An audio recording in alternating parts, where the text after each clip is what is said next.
Hi, I'm Dr. Sam Mann, and this is Beyond Conventional Medical Thinking. And I have with me today Dr. David Schechter. We did the discussion last week on back pain. This week, we're going to have an interactive discussion, his perspective on the mind-body connection from his extensive experience with patients with back pain and other pain, and my experience with patients who have hypertension, which in most people is not a mind-body disorder, but in some it is and is not recognized as a mind-body disorder. David, good to see you again. Glad to be here again. Let me start off by saying that hypertension was probably, and please disagree with anything you disagree with, please speak up. Hypertension was, I believe, the most widely studied medical disorder in terms of looking for a mind-body relationship and treatment with that understanding. Decades of studies, anger, anxiety, those emotions raise our pressure, relaxation lowers it. And the thought was that dealing with that can cure or control hypertension. And the result of decades of studies were that, yes, anger and anxiety do raise pressure in anybody in the moment. It's a physiologic reaction, it's normal.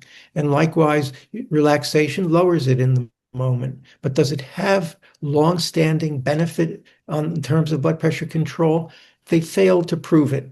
And one of the key factors in their inability to prove it was the development of the 24-hour blood pressure monitor. So instead of measuring the pressure of an anxious person in the doctor's office, you're measuring it over 24 hours. And for the most part, the studies just fail to confirm the common belief that the anger and anxiety you experience cause hypertension. Um, would you, David, agree or disagree with those? Well, no, look, obviously you're the hypertension expert, and I'm a primary care physician who's also treated hypertension in addition to my interest in back pain and sports medicine. Well, a couple of things that I would ask you about, maybe it would be for you to clarify. So there are patients who have, according to published research, who have higher readings in the office than they do as at home. Let's say with home readings or ambulatory readings, or nowadays you can get a very high quality blood pressure monitor for $60 that the patient can have at home and check. So there's some people have a higher reading in the office than at home. And for decades, doctors treated based on the office reading, which how valid is that if it's lower at home? And then the other thing I would ask you about is there's apparently also a subset of people who have higher readings at home than they do at the office. And I found that very interesting when I learned about that. Um, and, the concept of the hot reactor, which is someone that, responds intermittently with bursts of blood pressure being elevated, but who perhaps most of the time is not. And whether or not ambulatory blood pressure readings truly capture the variation in human blood pressure, because the times that you really need them, like you're meeting with your boss at that moment or whatever, it may not be the most convenient time for it to inflate and get you an accurate reading. So I just was curious on your perspectives on the readings in the office, readings at home, ambulatory, and how that interacts with our understanding of the mind-body connection and blood pressure. Right. I'll try to remember all those questions. Yeah. First of all, as far as some who have a higher reading in the office, and certainly, well, we call that white coat hypertension, where the pressure is normal at home, high in the office. And that's why we recommend to patients to monitor their pressure at home. If I have a patient who's 170, 180 in my office and he's 125 at home, I don't treat them. I might want to confirm it with a 24-hour blood pressure monitor if it's a big difference like that. But if their pressure is normal at home, I don't care what it is in my office. And I remember a patient whose pressure was 200 in my office, visit after visit, year after year. And then she died. She was 90 years old and had had that for decades. Yeah. So that's the white coat effect, and some people have it. And that's why I do recommend to patients to check their pressure at home. No, you don't have to go to a doctor every 2 weeks to see what your pressure is. Check it at home. Don't check it multiple times a day, but check it maybe once every few days. If you're changing your medicine, maybe check it once a day. You want to see what it is different times a day. You don't have to check it 3 times a day. You could check it Monday evening, Tuesday afternoon, Thursday morning. Also, in the early morning when you get up, everybody's pressure is a little bit higher, so don't overemphasize that result. As far as the opposite that you mentioned, the pressure is normal in the doctor's office and high at home. And there are two issues there. One, the article that I recall on that, where they looked at people whose pressure was higher at home, um, the normal range that was used in those studies was lower for the home blood pressure. So that if you had a blood pressure that was 133, both at home and at the office, um, at the office, it might have been considered normal, and at home, it was considered high. Okay. And in the older days, they used to consider up to 140 in the office being normal. So somebody who was 138 in the office was considered normal, and at home, that same pressure was considered high. There are some people who are nervous when they're checking it at home, and they actually feel reassured when they're in the presence of the doctor. Mm. So that could be the opposite of a white coat reaction. And therefore, um, if there's any question about it, I get a 24-hour monitor and do that. Um, and that's basically it with those questions. As far as the occasional elevation, everybody gets an occasional elevation. Um, if you have salt sensitive hypertension and you eat out for a few days and eat a truckload of salt, your pressure may go up 10 or 15 millimeters, and then it'll gradually come back. Um, so that's to be expected. And in patients with salt sensitive hypertension in particular, sometimes I advise patients, hey, you're eating out night after night, take a dose and a half of the diuretic for a couple of days. Mm. And patients figure it out and they vary the dose. That's not in the books, but it's common sense. So there's a lot of human variation in how our blood pressure responds to different situations, including emotional situations. But that's not what you're saying is that's not the underlying cause or etiology, as we say in medicine, of hypertension. Right. And there are actually two conditions that relate to that question. One is called labile hypertension. People whose pressure is usually normal, but they go through periods where it's significantly elevated. So they can normally be 125, 130, and then for a few days it's 160, and they may feel stressed and it may be related to that. The question is, what do you do? I don't want to put them on medicine full time for all that, but if it's up a little bit and briefly, you don't do anything. If it's up more than a little and it's persistent, you have the option of taking a blood pressure medication for that period and then dropping it when it's back to normal, assuming it doesn't go on for days and days. The other condition is called paroxysmal hypertension, where there are sudden symptomatic episodes. Pressure can go way up, 180, 200, 220, happens all of a sudden, symptoms like a headache, lasts for hours. That's a different kettle of fish, and we might talk about that, but that's a very uncommon condition. Getting back to the mind-body connection, the reason I strongly believe that it's a minority of patients with hypertension is that when you have to look at the mechanisms underlying hypertension, and two mechanisms in particular. One is salt sensitivity, salt raising pressure, body holding on to sodium. And the other is the hormonal system, the renin-angiotensin system, also related to the kidneys. And those two pathways raise blood pressure genetically, weight, diet. And the reason why I believe that's responsible for 80% or more of hypertension is because when you treat with drugs that target that, you can control the pressure in over 80% of patients. A lot of doctors don't give an adequate dose of a diuretic, but if you augment the diuretic regimen and have a drug that targets this renin-angiotensin system, you're controlling it in over 80% of patients.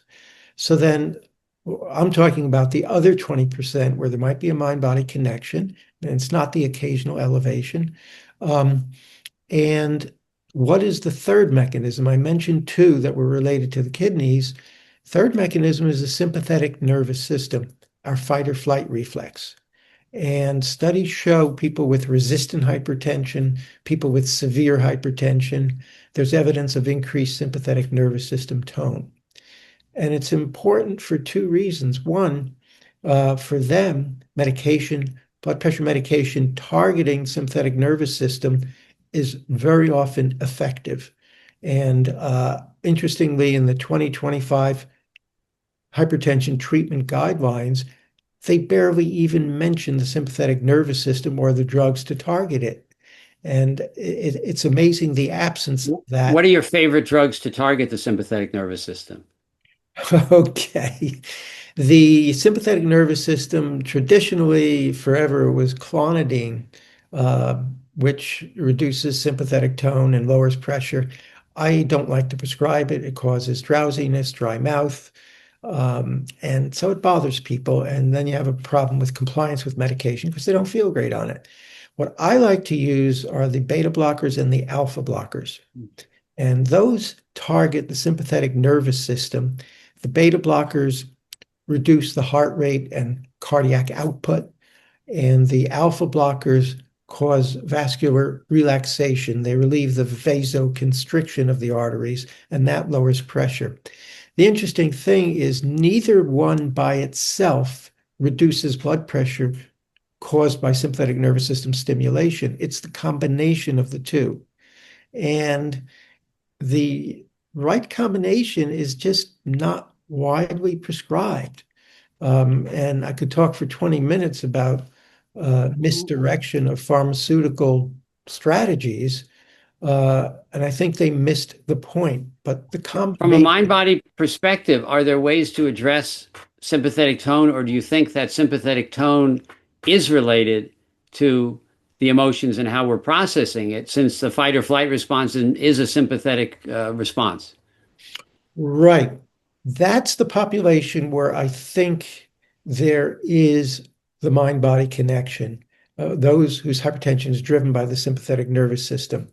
And it can be looked at, well, first of all, not all sympathetically mediated hypertension is emotion-based. You can have other factors that increase sympathetic tone. If you have chronic kidney disease, that increases sympathetic tone. Certain blood pressure medications induce a reactive increase in sympathetic tone. Um, in the setting of a stroke, it increases sympathetic tone. Obesity is associated with increased sympathetic tone. So it's other factors as well. But when you don't have those factors and nobody knows, well, what is it? And as I said, the decades of mind-body research on the emotions we experience led nowhere. My experience taught me and also young patients, a young adult should not have severe hypertension. If there is, we look for a medical cause, a narrowing of the artery to the kidney, a tumor that secretes adrenaline, those things.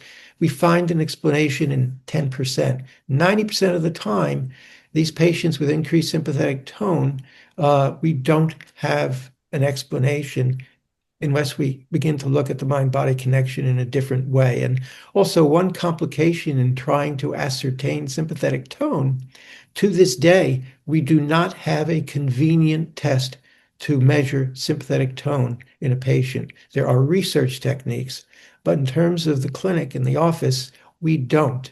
The heart rate being fast can be a clue, but some people have a fast heart rate even without emotional stress. Measuring the adrenaline and noradrenaline in the blood, a lot of people think, aha, there's a measurement. It's not valid because the measured adrenaline in the blood simply reflects how much adrenaline is leaked from the neuron into the bloodstream.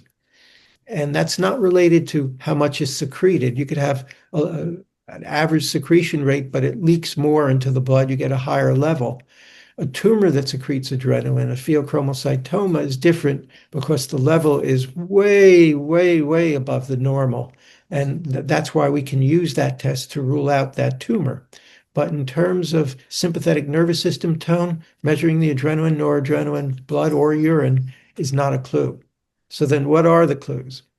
And um, David has been discussing the clues in terms of stress and emotions. And I also came to a conclusion that in many of those patients, it is related to emotions. But then what is it if it's not related to anger, anxiety, and measurement of emotional distress? What is it? And I began to notice in these forms of hypertension that there might be terrific stress or trauma, not necessarily in the present, but in the past, as David referred to as adverse childhood events. People have a rough past history, stress, trauma, and they say, but that's not a problem because it doesn't bother them emotionally. Mm, And um, I differentiate between two terms, suppression and repression. Suppression is I have all that stress. uh, I'm grieving, somebody died. I'm going to do my best to focus on all the other things going on in my life, just to turn my attention away from that. I don't want to dwell on it. I know it's there. I don't want to dwell on it. That's suppression. And if you look at books on emotional resilience, popular books, that's what they're talking about, how to deal with the emotions we feel. Repression is at an unconscious level. To give a dramatic example, a patient with severe episodes of high blood pressure, no explanation. And I'm going to give you the most conspicuous patient I ever saw. Past history, he was a Holocaust survivor. Do you think this might have something to do with that horrible history? He said, no, it never affected me emotionally. mm, mm. And that's the clue. It's both the history of the stress and the absence of emotional consequences. And I learned over years. In fact, the first clue I had was at a period of my life when I had no psychological instincts. And I remember working in the ICU, and there were patients with malignant hypertension, the worst form of severe hypertension. They're going to die or have a stroke before they're 40 or 50, and nobody knows the cause. And what I noticed that a lot of these patients, and malignant hypertension is more prevalent among Black patients, and many grew up in rough circumstances. And among those Black patients in the ICU, grew up in those circumstances, they were among the nicest people I have ever met. Mm. It was so conspicuous. I had no psychological perspective whatsoever, but it was so conspicuous. I never forgot them. And it was 20 years later when I first began making the connection. So Yeah. somehow these people were brought up, or it's their innate personality, or they were brought up to sort of, you've got to be happy, or don't tell us how you're feeling. You know, our family's always happy. You get those kind of messages in childhood, and they really internalized it, and it became the structure of their personality, not to express anger, not to express upset, and to really hide from it in a sense. I think there are two mechanisms. One is exactly that, and nothing gets to them. Life's a mess. Oh, fine. And yeah, they never complained or confided in anybody. That's called a repressive personality style. And you can get a sense of it. There aren't, in the mind body research and hypertension, there weren't good ways of assessing it other than taking a history and getting a sense of it. Um, the other is, regardless of that, and I think this is important, repression and in talking about the mind body to a patient can be resentful. Oh, you think it's in my head. And I had to learn how to talk to patients. And what I tell them is exactly what I believe. Somebody who's been through hell, if they repress the emotion, they feel okay. If they don't repress it, it can screw them up. They're anxious, they're depressed, they can't function. And repression is not psychopathology. And that's the first thing I tell a patient like that. Repression is a gift of evolution. Evolution had to give us the ability to repress. It's one of our most important psychological defenses, and it helps so many who've been through such rough stuff get beyond it and function. And I've seen this again and again and again in patients. And these are the best of the survivors. They got through horrible trauma and psychologically they're fine. And they don't feel any of that emotion. And the paradox is that here I'm saying the people where the hypertension is most likely to be mind body are least likely to be aware of the emotion. It's So not like what's the pathway to helping them get rid of that blood pressure and that's the tough question. And there are a few questions involved with that. One, the first question is, well, when you tell this to a patient, a lot of patients just don't get it. I mean, if somebody told you, oh, you're having stomach aches because there's severe emotions in you that you're unaware of, what are you talking about? Some patients will understand it, some won't. Many do. Um, I think it's important that I emphasize that it is not psychopathology. Is it harming them? Yes. Often mediated by the sympathetic nervous system, which is driven by that severe emotion. And patients can hear it. But the second question that comes up is, okay, let's say I'm right. Is it safe to get in touch with the emotions? mm, So if I'm talking to a Holocaust survivor, I'm not going to say, well, why don't we get in touch with those emotions and mm, see if can't do that. I used to discuss patients with a psychologist who also knew Dr. Sarno, Arlene Feinblatt, yeah. and we agreed fully. No, I never coerce a patient to go to psychotherapy to deal with it. Um, because we don't know and we don't have data to answer that question. We don't know. I mean, it's interesting. People think I'm talking about PTSD. I'm talking about the people who've been through trauma who don't get PTSD. So then the question is, well, there are two pathways here now. One is can they gain awareness? And then two, if they don't gain awareness, then what? And if it's hypertension driven by the sympathetic nervous system, those are the people I give the alpha and beta blocker to block the effects of the sympathetic nervous system. And it works very well in most patients. That combination is not discussed in the 2025 All right, hypertension but treatment guidelines. you sounded like you had come up with a huge psychological insight into the type of patients that develop malignant hypertension or severe sympathetic mediated hypertension. But then when we got to the point of is there a pathway to getting rid of it, you went back to medication. I was waiting to hear, you know, Mhm. I try to get them to let a little bit out at a time, or I have them work with a psychologist like Arlene or her trainees who are Right. now fully mature psychologists themselves. But or sometimes it's okay if they flood with emotions because then their blood pressure drops 20, 30 points. I was waiting for something like that. Tell me what your experience has been in getting them in working with them psychologically, not just with Right. medication. And again, there's nothing in the literature to guide us, but what my experience teaches me. Again, number one, either they have a repressive coping style, and that's the way they are, and it's very hard to change that. But most of them, it's not that. It's a history of severe stress or prolonged stress or trauma. By prolonged stress, for example, an immigrant comes into this country and doesn't speak a word of English, has no money, opens a fruit and vegetable store, works 17 hours a day, 7 days a week for decades, puts his kids through college. And he was okay, no stress. And then when I mentioned to him, boy, that sounded pretty rough all those years. And there's occasionally the patient who can get it. And I'll give a couple of examples. Yeah. I introduce the understanding, I emphasize you really went through a rough time there. I said, and it's clear that there's repression of a lot of emotion here, that the emotion was kept away from your awareness and it was a gift. And repression, and I emphasize repression is not psychopathology, it's a gift of evolution.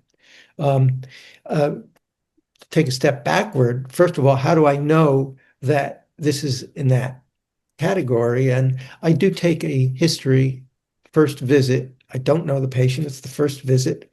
How do you talk about personal things like that the first visit? And what I often do is I'll tell the patient, I need to ask some personal questions.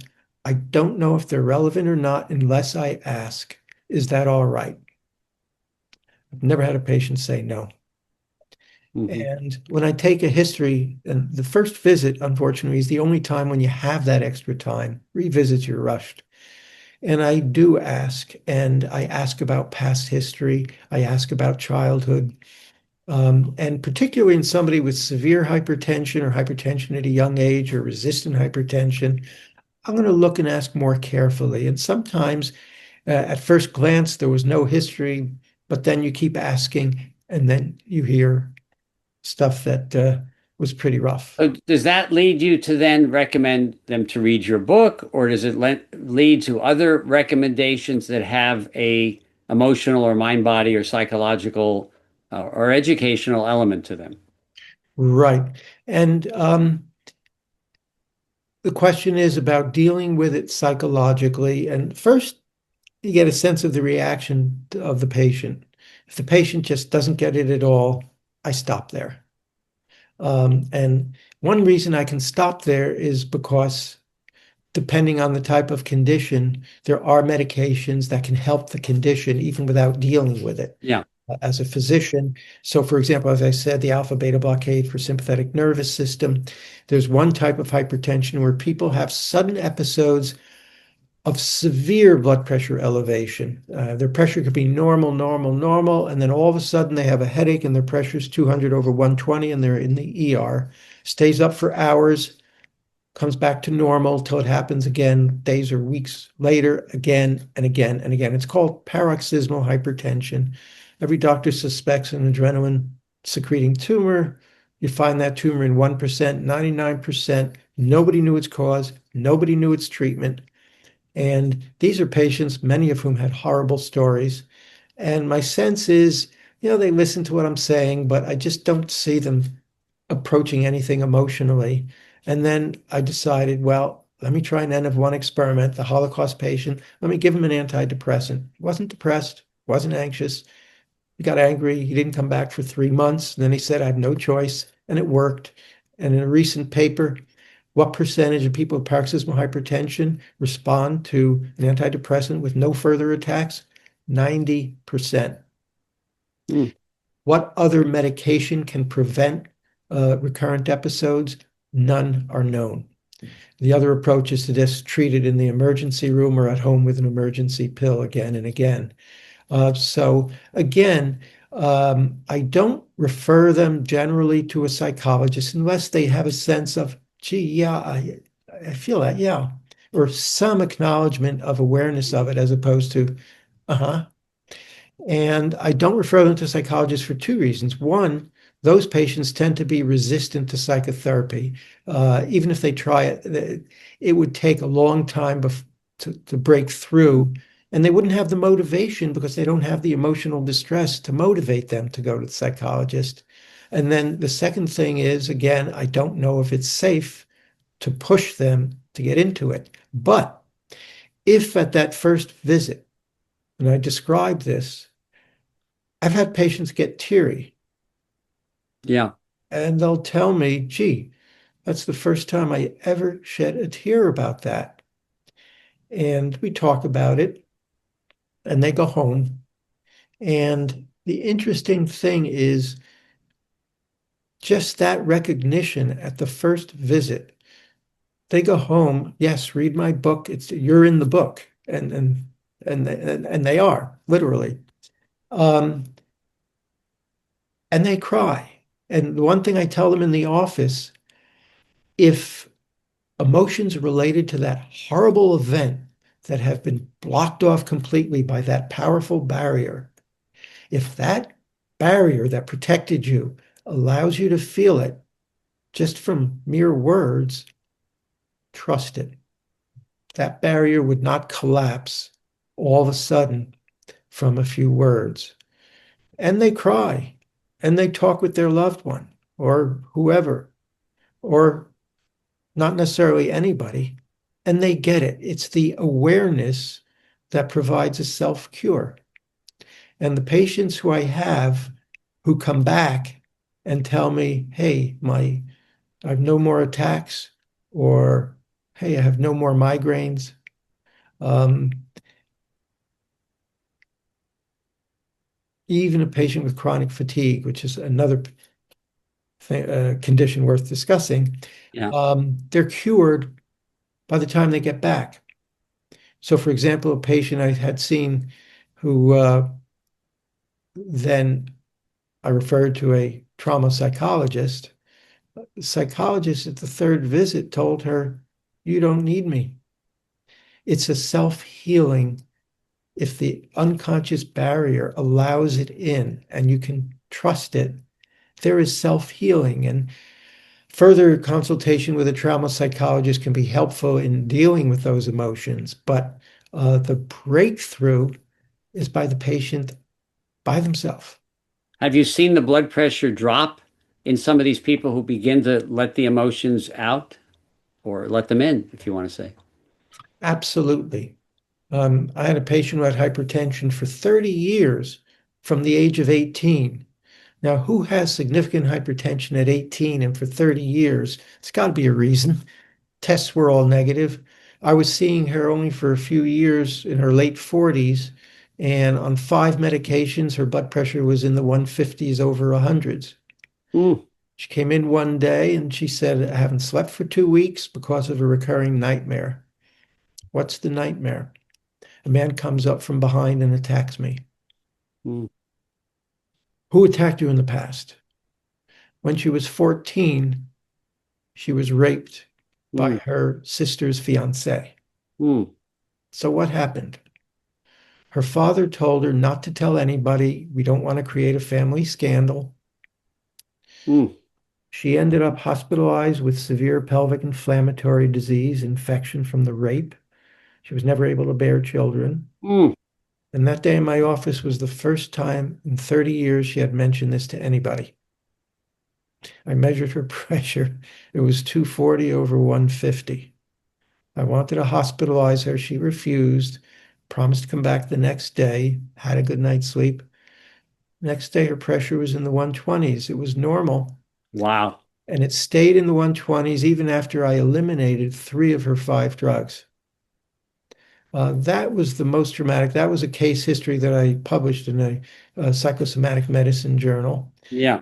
And that was the most dramatic. And those are the things you I cannot question this understanding after seeing a patient, Yeah, Mike. that was had a life-altering effect. Have you found any trainees or residents or who have utilized this approach and any results that they've gotten? I'm glad you asked that because I've been talking about this for 25 years. Um, in general, patients are unaware of this understanding. Physicians are unaware, they're not psychologically minded, they're unaware of it. When I explain it, a lot of people just don't get the concept that, oh, it's emotions that you have within you that you're completely unaware of. It's far into our understanding. The idea that, oh, I feel stressed or this is bothering me, that makes sense to everybody. But the idea that our most powerful emotions are emotions that we are not aware of Hmm. is so contrary to logic. And no, it's and I've published articles. I had trouble getting them published. Um, and the most recent article I submitted to the archives, to the Annals of Internal Medicine, a major journal, that Yeah. this paroxysmal hypertension, um, that antidepressants work in 90% of patients. And you don't need a placebo group. When you have a condition for which there's no known treatment and Mm. 90% respond with no further attacks, you don't need a placebo group. Yeah. They rejected it without even further reviewing it. And he said it does not meet our strict criteria for relevance to clinical practice. Mm, There is mm. big resistance to this understanding. Yeah. And in a way, there probably should be, because what a blessing that somebody survived all that trauma that could have destroyed him emotionally. No, he can't let in the belief, oh yeah, do I have those emotions in me? Yikes. No. What are you talking about? It's a novel understanding. Yeah. So as you point out, there has been resistance in the medical community. There is now an over focus on double-blind control studies are wonderful, but this was an example where a generic antidepressant medication was effective. It's not funded by a large pharmaceutical company. There's not a control group, and if it had been, they would have published it. If it had been a new medication and a pharmaceutical company and a properly structured study. Your study, as you said, was very important. Even as a preliminary study, it's very important, but it was not Yeah, published. it was also paroxysmal hypertension is a very uncommon disorder. The Yeah, paper was about 25 patients. I did not have the time or the financial support right. to recruit patients from multiple geographic areas Yeah. because it is an uncommon condition. But um, yeah, and as you said, so much of the research is pharmaceutical sponsored. That's a whole other topic. Yeah, that's the challenge and getting research is expensive to do at the highest levels, and certainly a challenge to do. The experience you've had with talking to patients. I have a lot of patients who will say to me, "You're the first one who ever asked me that question." I'll say to them, "What's going on in your life in relation to their pain?" And I say, "How you mean you've seen 50?" And they say, "I've seen 10 or 15 physicians for this." And no one's asked me that question. And then I say, well, then we talk about what was your childhood like? Nobody's ever asked me that question. So clearly, a big chunk of the medical field is stuck in a conventional model where the social history is this small. And with our mindset and with what Dr. Sarno taught me, the social history should be this big on everybody and Yeah, sometimes bigger. And the social history is often reduced to how much do you smoke, how much do you drink, rather than what's going on in your life, what's your life about, how's your marriage, how was your childhood. And these questions are very important, and it seems odd to patients. This is why you have to ask permission in your practice to ask them these questions. It seems odd to patients to be asked these questions, but they're very revealing. I don't ask them because of a pure prurient interest in their childhood. I ask it because it's clinically important and effective. And you have yeah. found that yourself as well.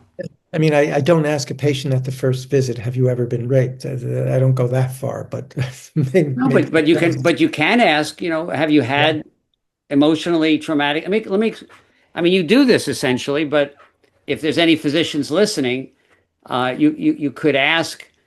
I have found that trauma can be related to your medical condition. Have you had any serious traumas in your life? And they can choose not to answer.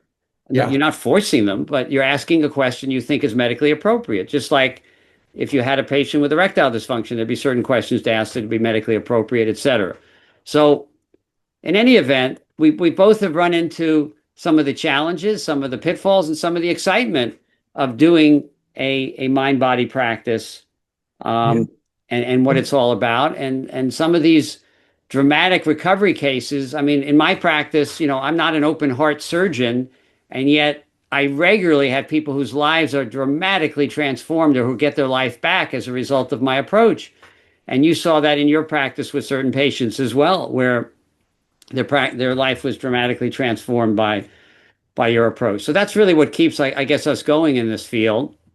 yeah. And A dramatic example, and this reflects how doctors practice medicine. We always take a family history. yeah, And if a parent died at the age of 38, well, we want to know what did he die from because we're looking for a genetic uh, possibility of a genetic likelihood of him getting the condition. of course. But we never ask, oh, he died at 38. How old were you when he died? Mm, And if the patient says 11, were you close with him? yeah, We did everything together he was my best friend. Right. Uh, did he die after a long illness, or he was murdered? Mm, mm, But he's okay, and he's married, kids, good job. yeah. I can't think of a trauma much worse than that. And what a gift.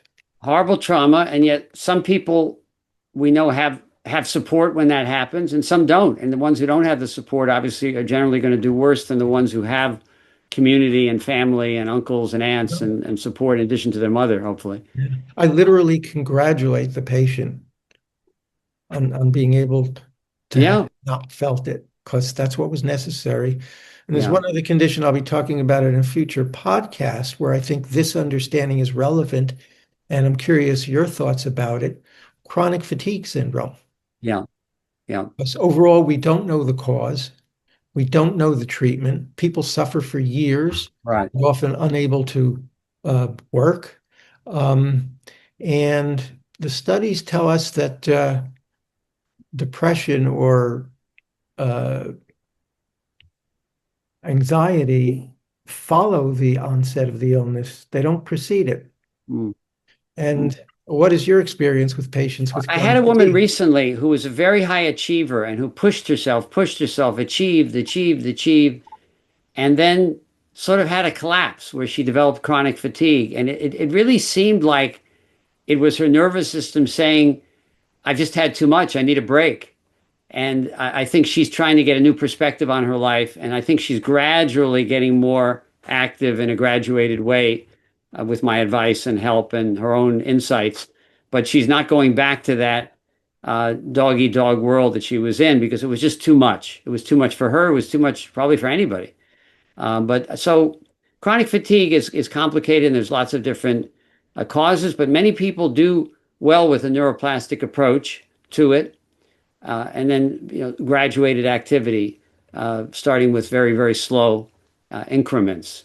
We don't have them jump all the way in right away. But it seems to be almost like a sympathetic nervous system blowout where they've just done too much and the brain is taking a break. Studies tell us sympathetic tone is increased in chronic fatigue, as are the likelihood of ACEs, adverse childhood Yeah, events. yeah. So this was great. We could talk forever. Yeah, we have a lot in common and a lot of interesting experiences to share. Yeah, pleasure, and we'll be in touch. And thank you all for watching and listening. Thanks for having me. Be well.